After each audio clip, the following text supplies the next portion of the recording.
Welcome back! As a reinsurer, our job is to cover and carry part of the risks underwritten by your client. To do so, we need to carefully understand the needs of our clients. It is crucial if you want to be able to respond to these needs as effectively as possible. But do we always respond the same way? Of course not. We already covered obligatory treaties in our previous videos, but when it comes to answering a very specific need, a reinsurer must provide the most adequate structure to cover it. So, what option does he have and use? Well, we'll answer to this question in this video. The first type, and probably the most common structure used to cover a single risk or part of it, is called a facultative cover. A facultative cover is usually used to reinsure a peak in exposure or a policy that is not aligned with the usual business of the insurance company. For example, it could be a very specific type of business excluded from the main treaty or risk with a sum insured above the treaty limit. To avoid modifying its treaty condition only for one or a few risks, the insurer will ask its reinsurer for a tailor-made reinsurance contract. The contract is provided in the form of a one-off transaction between the insurer and the reinsurer. Pricing a facultative contract is very different from pricing obligatory treaties. The reinsurer will review the risk in full detail as well as its location and ask for any information it may need to understand the real underlying exposure, just as the primary insurer will do. For example, let's say the risk is a warehouse. Are there any sprinklers installed? What is volume of storage? Are there any flammable materials stored there? How much space is kept between the materials? All these features and many more are analyzed by the reinsurer. Once the reinsurer has completed its analysis, and unlike a reinsurance treaty covering a company's entire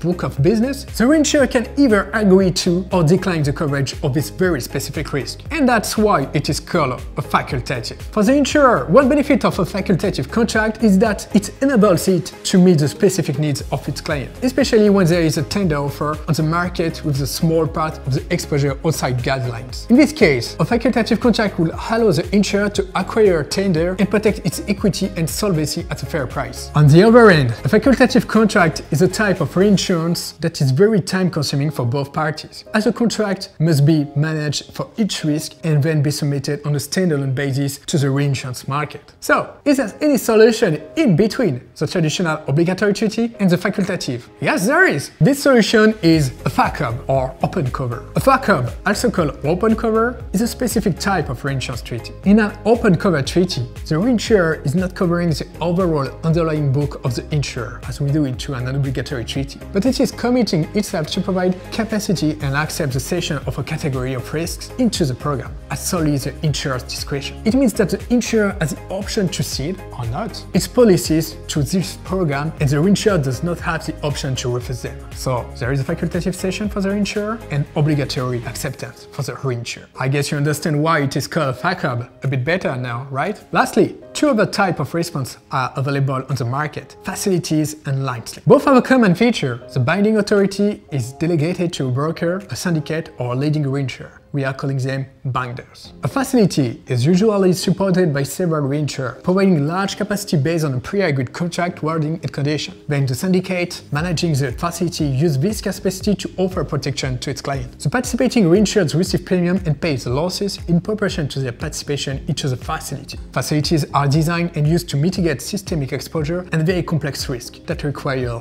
large capacity. A line slip can look quite similar to a facility, as it is usually based on joint capacity between several reinsurers. However, the conditions of reinsurance are not pre-agreed in the wording. Instead, the broker must approach the lead reinsurer only, who will either accept or reject the risk on behalf of all other participants in the agreed participation. So, the line slip is a way to reduce the burden of contract management for the reinsurers. That is, of course, with the exception to the leader. Now you are an expert on the different types of responses that can be found on the reinsurance market. But there's one last type of answer we haven't mentioned. If you want to find out which one, stay tuned to Clément's next video. Hope you enjoyed this video and see you soon.